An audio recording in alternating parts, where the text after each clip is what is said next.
Começando o Daily Pocket dessa segunda-feira, 10h30 da manhã, está aqui a estreia cremosa e Alexandre Bonfá. Estamos aqui hoje para falar de algo que me pegou, não vou dizer que me pegou de surpresa, porque a gente já acompanhava o podcast dele. Eu não era um cara que acompanhei 100% do podcast dele, mas escutei uns bons 3, 4 episódios e eu sempre, assim, curtia muito escutar o Ivan Mizanzuki. Ele fala muito bem, ele conta muito bem, é um cara que sabe fazer o storytelling.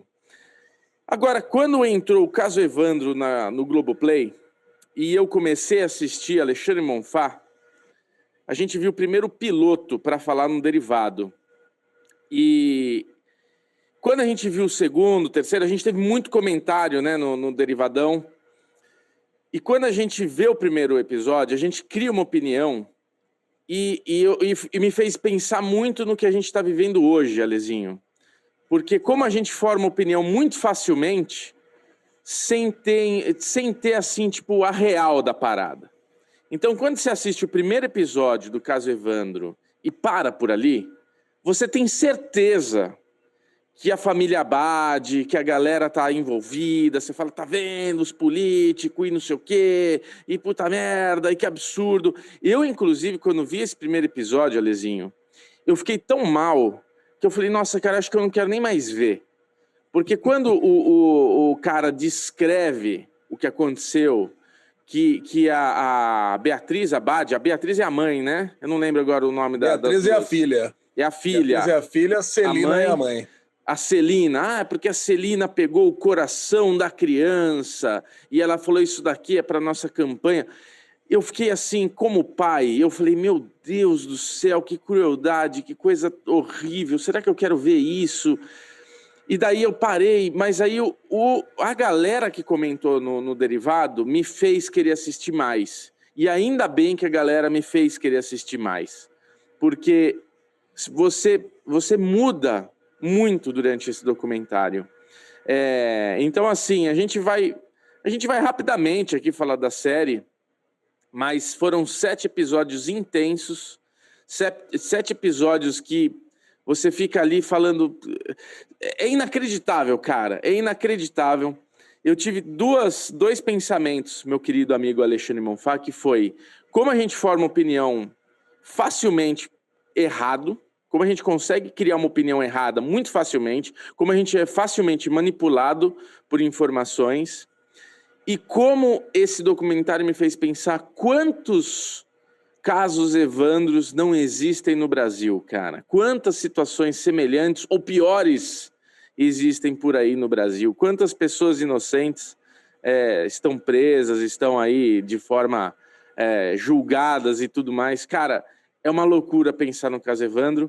E a gente, não vou falar que a gente é premiado, coroado, mas a gente ainda tem um último episódio extra, que para mim foi o que fechou assim com uma tijolada na cara. Nossa, eu vi 7 episódios e eu falei, caramba, mas o último episódio foi uma marretada no meu coração, assim, e você, quando a gente conversou, eu não quis ficar conversando muito com você, eu mandei um áudio para você não tinha visto ainda, aí você mandou um áudio em cima, eu falei, tá bom, amanhã a gente explora mais, porque nós como pais, né, de novo eu falo isso, a gente como pais de meninos, de meninas, quando a gente vê uma situação dessa, a gente sente diferente de uma pessoa que ainda não tem filho.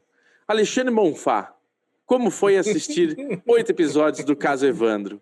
Quais foram as sensações? Que eu já falei muito. Bom, para você que está chegando aqui agora, esse aqui é o Daily Pocket, Opa, né? É a versão do Derivado Cast Pocket, que nós falaremos, evidentemente, agora com spoilers de alguma coisa que está aqui, que está pegando fogo, né? Não imediatamente depois, mas alguma coisa que está no hype.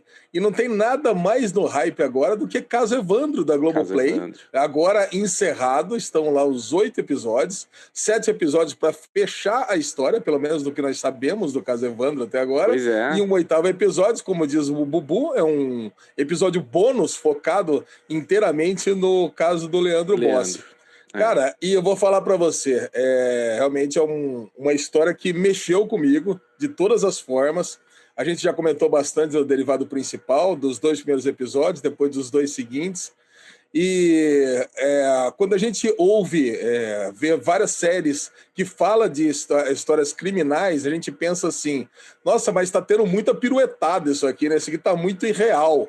Eu acho É, que toda vez que a gente falar isso novamente, a gente tem que remeter ao caso Evandro, porque eu nunca vi uma coisa tão surreal na minha é, vida, cara. E é baseado em fatos. E aí você isso. começa a pensar que começa como um jogo político, que parece que as pessoas estão usando um caso de magia negra, depois você descobre Nossa. que não é nada disso, que continua sendo um jogo político, mas para que dois lados políticos utilizem essa farsa da magia negra, mas a tortura foi utilizada para se autoincriminar. Aí você dá um passo a mais e descobre que talvez não seja nem o Evandro, a criança pode estar sendo Nossa. envolvida em tráfico de crianças.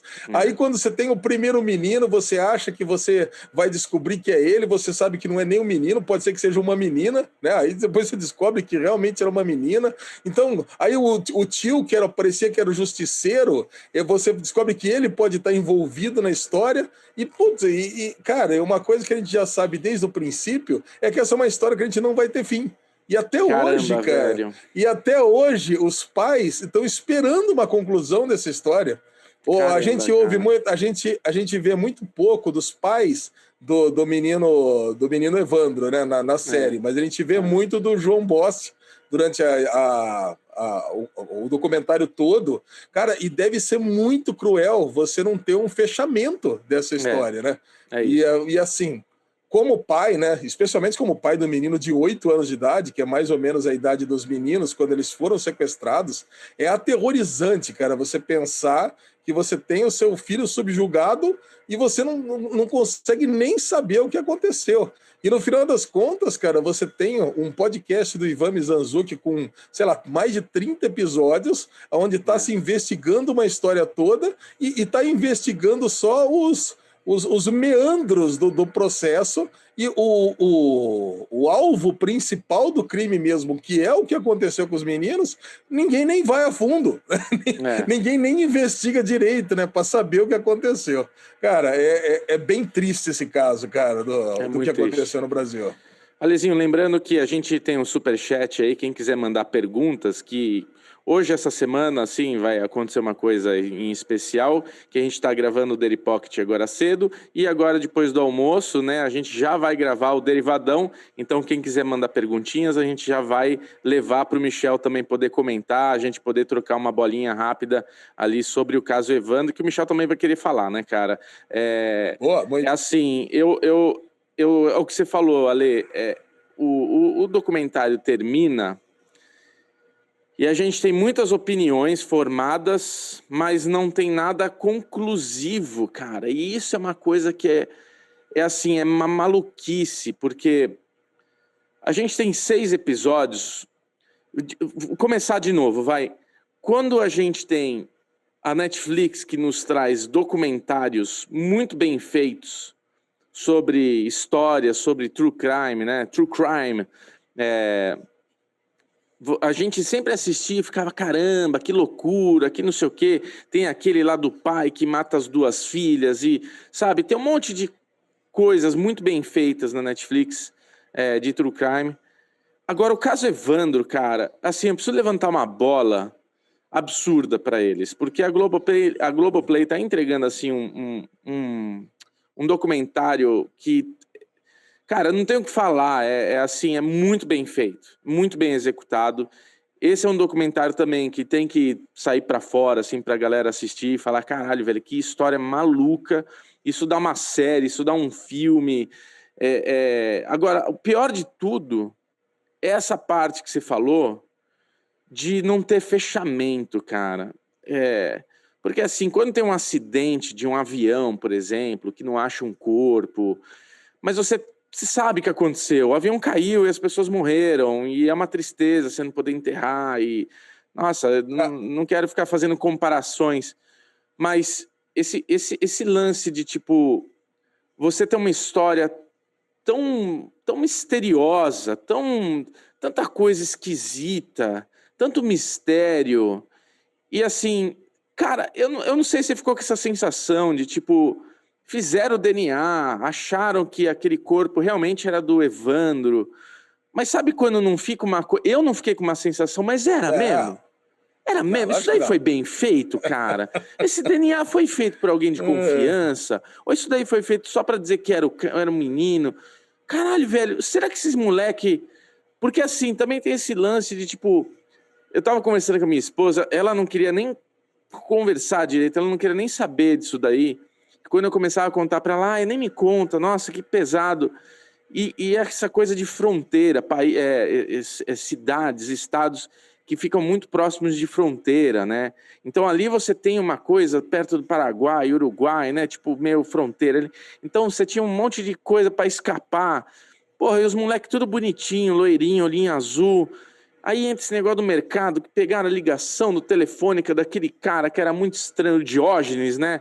Que falou com um lugar e os caras vão para não sei aonde, chega lá, tem uma casinha. Cara, é muito... Cara, é assim... É tão maluco, a gente não consegue nem explicar essa história, né? Se alguém me perguntasse como é que é essa história, eu falo, cara, tipo, assiste, porque assim...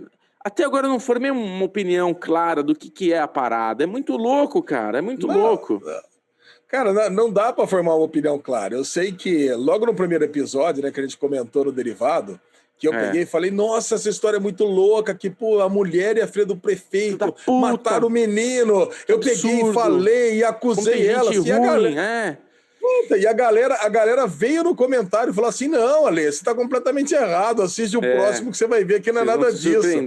Puta, e aí teve outras pessoas que falaram assim, nossa, não posso nem ver esse embuste desse Diógenes. Aí eu pensei, nossa, agora nos próximos episódios vai mostrar que o cara é culpado. E não, cara, na verdade, muita gente acha que ele é culpado, mas... não tem absolutamente nada contra o cara, a não ser ele ser um cara que ele previu que o menino ia aparecer sem órgãos, ele sabia onde é que estava o corpo, ele levou a polícia civil lá para descobrir o corpo. Então, é óbvio, se você for pensar, falei, cara, o cara, ele tem todo jeitão, ele tem toda a pinta de ser o culpado. Ele é excêntrico, né? Eu achei que realmente a série fosse levada um caminho que ele fosse parecer mais culpado, mas não. É simplesmente uma coisa que, talvez no podcast, que eu não escutei inteiro, talvez leve a um caminho que a gente leve a entender que ele seja mais culpado. Mas como ele não participou também, como ele não participou do documentário, eu não sei, cara. Eu sei que é o seguinte, é completamente inconclusivo, né, Bubu? A gente não assim, sabe de nada. Eu queria a tua opinião numa coisa. Você assistiu 7 episódios e no 7º episódio a gente tem as fitas. Cara, é maluco, velho. É muito louco, velho. Assim, eu vendo eles escutarem aquela fita e finalmente na fita eles verem eles sendo torturados. Ali tem uma prova nessa fita, que foi uma fita que nunca foi mostrada, e eu vendo a emoção deles, de tipo, tá vendo aqui, ó, tá vendo? Cara, até o advogado de defesa, eu vejo que o cara fica emocionado. Ali eu chorei, cara, sabe? Quando a véia, né, quando a Diógenes, a Diógenes não, a Bage, a Celina. A Celina Bage tá escutando, e a filha dela, socorro, e, tipo, e ela, ai, eu falei, caralho, velho, imagina só você, que gatilho, reescutar aquilo, né, você, é uma loucura, cara. Só que daí, a gente escuta isso e meio que o documentário conclui esse 7º episódio falando, tá vendo, não dá pra culpar elas. Tá aí a prova que, tipo, nem elas e nem os pais de santo lá, os carinha lá, que, tipo, porra, eles foram torturados. Então, assim, qual a prova em tortura de uma pessoa? Porra, você fala... Se alguém começar a espremer teus ovos aí, você fala, cara, o que você quer que eu fale? Né? Tipo, eu arranquei a perna do cara naquela rua lá, o cara tá arrancando meu saco fora, lógico que você vai falar. Você tem um limite, não tem jeito, as pessoas têm um limite que é isso, você vai falar o que o cara fala, fazer se contar a história ali, né? Então você tem toda essa narrativa para chegar neles contando esse passo a passo de como foi. Aí vem o 8º episódio. Não, queria só falar um ponto sobre as fitas, né, cara? Que eu acho que, cara, é o ponto mais alto da série toda, né? Porque isso é uma coisa que não foi pro podcast. é uma coisa que o Ivan Mizanzuki guardou para a série. Então, pô, é aquele momento aonde brilhou. É o brilho máximo, é onde você sai do documentário simples e transforma numa obra de arte, né, cara? Porque você tem ali a Celina Abage, a Beatriz Abage, as duas revivendo a tortura. Putz, Você vê que puta, a emoção delas ali não é uma coisa que você consegue emular se você não estiver sentindo. Especialmente a Celina aparece em tela, eu já me emociono na hora, cara, porque realmente é muito triste o que aconteceu com ela. É um momento da vida que ela viu o marido depois tentando fazer justiça a vida toda e não conseguiu, e morreu tentando fazer justiça. O advogado de defesa tá ali, é meio que um momento de... Ela tá vendo, puta, eu sabia que isso aí acontecia, eu sabia que essa fita existia, e até o Markovits, né, que era o promotor, que ele no começo ele tentava ali desconstruir essas fitas, ele falava o seguinte, olha, mas isso é por causa disso, mas isso é por causa daquilo. O cara tá tentando... aí chega um momento que ele fala o seguinte, isso aí era um prato cheio para defesa. Cara, aí chega um momento que ele fala assim, e depois do final, Bubu, ele só tá assim, fazer o quê? Fazer o quê? Pô, isso aí é tipo assim, o que ele não tá falando ali, mas ele tá pensando teve tortura mesmo, se isso aí tivesse entrado nos autos, elas teriam sido assentadas de cara e, devia ter sido anulado esse julgamento quanto antes. Eu tive uma leitura do promotor que ele tentou, até o último momento, justificar, né? Então, assim, ele escutou aquilo, isso daí é porque o cara tá coagido ali, você vê que ele tá nervoso, mas é aquela coisa, ele tá falando. Ele tá assim porque ele tá se defendendo, mas, na verdade, isso não quer dizer nada. Mas aí, na hora que chega naquela parte mais pesada das fitas, eu vi uma leitura um pouco diferente da sua. Eu percebo que ele tem, isso é um prato cheio para a defesa, mas na próxima amostragem para ele, eu vejo na expressão dele de teve tortura. É lógico, não, mas é exatamente isso que eu disse. Ele viu que, tipo assim, ele vê que, puta, aí não tem o que fazer. Elas estavam... Tinha que nos sentar, acabou os argumentos, não tem mais argumento. Cara, e eu não sei como é que funciona aqui no Brasil, né? Mas a gente vê muito nos Estados Unidos que agora era o caso de entrar contra o governo, né? Entrar contra a promotoria, contra o Ministério Público, para tentar pegar uma indenização. Então, mas não duvido nada o advogado de defesa fazer isso agora, porque, inclusive, para a família do Evandro, do Leandro, de todo mundo, porque é isso, né? Ele acabou de escutar essas fitas. Então, assim, no documentário, ele escutou agora as fitas. Ele também não tinha conhecimento das fitas. Então, agora, com essas fitas, é o que ele falou.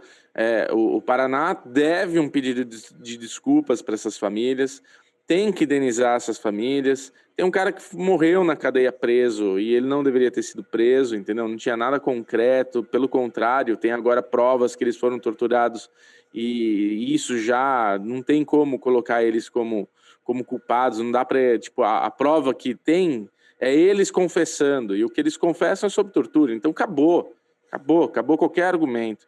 Agora, o pior é depois vir um 8º episódio, que é um episódio focado no Leandro, e mostra aquele argentino com aquela outra mulher, que tem toda aquela história de matar as crianças, que elas são diabas, que não sei o que lá. Aí você fala, eita porra, foi esse casal que fez isso, cara. E aí? Cara, eu não sei se foi esse casal que fez isso, cara, mas aí você pensa, né? Pô, é mais um elemento... layer, que faltava, né? Mais uma camada que trouxe pra série. Eu falei, cara, não é possível, cara. Quantas camadas que vão ter essa série? Porque você não consegue pensar, né? Aí você começa a voltar para trás, né? Tá, ok, teve a tortura, mas a tortura era para fazer confessar. Será que o pessoal lá do Oswaldo Marceneiro pegou e vendeu as crianças mesmo ou não? Que teve a tortura para confessar, a gente sabe. Ok, então não era para ter a tortura, mas será que ele pegou o Leandro Bossi e vendeu para bruxa lá, para bruxa do Amazonas, lá do Pará? E aí, é a genialidade dessa montagem. Porque no primeiro episódio você forma uma opinião, você vem com mais outros 6 episódios formando uma opinião, e nesse 8º, você percebe que você fica confuso de novo? Porque você está falando uma coisa que eu também volto com essa sensação de tipo, puta, e aí, mano? Eu não entendi nada, é isso que aconteceu? Não, a impressão que eu fico é o seguinte, né? Porque o Oswaldo Marceneiro, com um ou outro, né? Porque o Davi parece ser inocente, né? Que é o cara que estava lá, que optou participar do programa. Porque o Oswaldo Marceneiro não quis participar. Ele foi lá, cumpriu a pena, saiu, tá em liberdade agora. Então, tipo assim, eu já lidei com os meus demônios aqui, agora eu tô em liberdade. Agora, o Davi, cara, não, ele cumpriu uma pena, provavelmente de alguma coisa que ele não fez. E foi envolvido ali. Então, vamos dizer, se a gente acha que é o Diógenes que teve envolvido nessa, que incriminou eles com a tortura, mas por um outro crime, né? Porque a gente, se o pessoal acabou confessando que pegou o Leandro Bossi e deu para a bruxa do Pará levar a criança para fazer sacrifício com essa igreja esquisita aí, com essa igreja de sacrifícios, e depois mudou o crime por questões políticas, olha que loucura, cara, que essa... Cara. Olha, cara, é de explodir a cabeça, cara. É insano, é inconclusivo o negócio, esse que é o ponto, é inconclusivo. E assim, pra mim, ai, cara, até assim, eu fico emocionado mesmo, cara, porque pra mim uma das cenas mais fortes é o Bossi, né? Como é que é o nome dele? João Bossi, né? A parte onde ele tá ali contando. Você tem o depoimento dele durante toda a série e você tem a imagem dele adulto, homem, pescador, saudável ali, e depois você tem aquele senhorzinho contando, né, as situações e emocionado pra cacete, né, porque toda hora que ele lembra do filho, de alguma coisa, ele traz toda aquela sensação, e o 8º episódio mostra a história do Leandro, que é outra coisa maluca, né, cara, porque o moleque sumiu, ele foi fazer uma denúncia lá que, ó, meu filho sumiu, tá desaparecido, a polícia cagou para essa situação. Só por conta do caso Evandro, o Leandro Bossi veio veio junto, porque tipo, faz parte de crianças desaparecidas, só que nunca foi a fundo. Só que no meio dessa história, depois de 4 anos, aparece um menino igualzinho, um piazinho, né, que nem ele fala, igualzinho, lá na Casa do Chapéu, do outro lado do Brasil. E daí, é o meu filho, o moleque vem, eles ficam juntos, o irmão vê, aí a mãe, puta, mas não é meu filho. Eu não sei se você teve a mesma sensação, mas na hora que aparece o moleque, eu pensei, eu falei, caralho, velho, mudou, né? Porque ele, nas fotos, pelo menos, ele parece tão diferente. Não, mas tem a marca atrás da orelha, tem não sei o que lá. Você fala, puta que pariu, que bom. Acharam, porque assim, na edição dos primeiros 7 episódios, Ale, é o que você falou comigo, que, tipo, a gente tem aquela coisa de o pai emocionado e a gente tem a sensação que ele nunca foi encontrado. Só que nesse 8º episódio, eu me questionei, será que ele foi encontrado? O pai só estava emocionado porque, tipo, eu não lembrava direito o fato de, tipo, foi ou não foi? Como é que foi essa história? E assim, aí entra a parte mais triste. Fala. Não, eu lembrava bem, Bubu. Eu lembrava do João Bossi, velho, querendo, expressando o desejo de pelo menos saber o que tinha acontecido com o filho. Nos primeiros episódios. Então era tipo um spoiler de saber que aquele menino não era o filho dele. Agora, vamos confessar, né? O menino é um mini psicopatinha também, né? Caraca, porque ele sabia que não era o filho dele. Ele estava fugindo da mãe, que ele não gostava, ele estava querendo fugir e vir para cá mudar de família, cara. Eu fiquei impressionado com a mente da criança. Também da criança de 10 anos de idade vindo para cá, né? Mas você fez uma leitura de, tipo, rolou alguém, né? Falou, ó, essa criança tá aqui, a imprensa vai lá, meio que coloca palavras na boca dela. Ela é uma criança que estava abandonada, deve ter sofrido também algumas coisas. Lógico. Tipo assim, não foi ele criança... Ele não bolou o plano maquiavélico. Mas uma vez que ele foi colocado nessa situação, ele encarnou o personagem. Ah, beleza. Ele encarnou. Então eu vou falar que eu sou e pronto. eu acho que foi um pouco do... A gente não consegue entender isso, né? Não é uma realidade para nós. Mas, tipo, para uma criança, ela viu uma oportunidade de ganhar uma família nova, talvez. Sim, Porque foi ela exatamente isso. vai saber o que essa criança passou, né? E, tipo, o fato de chegar lá, putz... E é muito triste, cara, a cena do moleque agarrado no João Bossi, com a mãe Sim. verdadeira, falando, vem cá com a mamãe. E a imprensa fazendo aquele show, sabe? Ai, vem cá com a mamãe, todo mundo filmando. Puta, cara, isso é uma coisa, meu, pelo amor de Deus, sem câmera, sem sensacionalismo. Mas que nervoso que me deu isso, cara. Que era uma outra época, né? Mas, nossa, cara, que merda. Aí vai para um lugarzinho lá que ele... E você percebeu o João Bossi, tipo... Ele não queria abraçar o menino, ele queria que a situação meio que se resolvesse, que o moleque tá agarrado nele, a mãe chamando, e ele duro, né?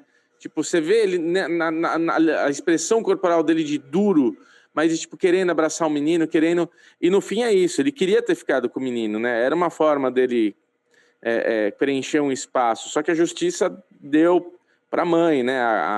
Devolveu pra mãe o filho, tudo. Ué. E eu não vou Tinha julgar que ser, né? a situação. Agora, é muito triste, cara, você vê o João Bossi velhinho. Aí você tem esse fechamento, né, Ale? O João Bossi velhinho ali. Nossa. E falando, Cara. né, cara? Ai, porra, tá aqui esse pedacinho de terra. Quando ele voltar aqui, a gente vai construir a casinha dele. Eu falei, nossa, cara, que... E eu pensei na hora, eu falei, puta merda, o cara já tá bem velhinho, né? Que você vê que ele tá, tipo, ele tem mais de 80, ele não sei quantos anos ele tem, mas você vê que ele já não anda direito, a pele dele tá bem ressecadinha, ele tá bem senhorzinho. E quando termina, vem que ele faleceu agora em Ele abril. Eu faleceu falei, dia puta... 30. Cara, ele pegou e morreu dia 30/4, né, cara? Tá louco. Assim, uma semana antes de começar a passar o documentário. Esse é um Puta, cara que sofreu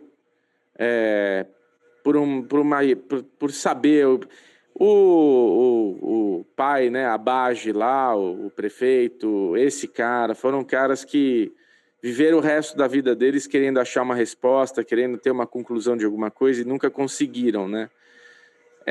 Olha, esse caso Evandro, cara, puta que pariu, viu? É olha. muito bom, muito bem montado, mas não é uma coisa que você termina feliz, né? Não é uma história que você fala, puta, que legal. Você termina chateado.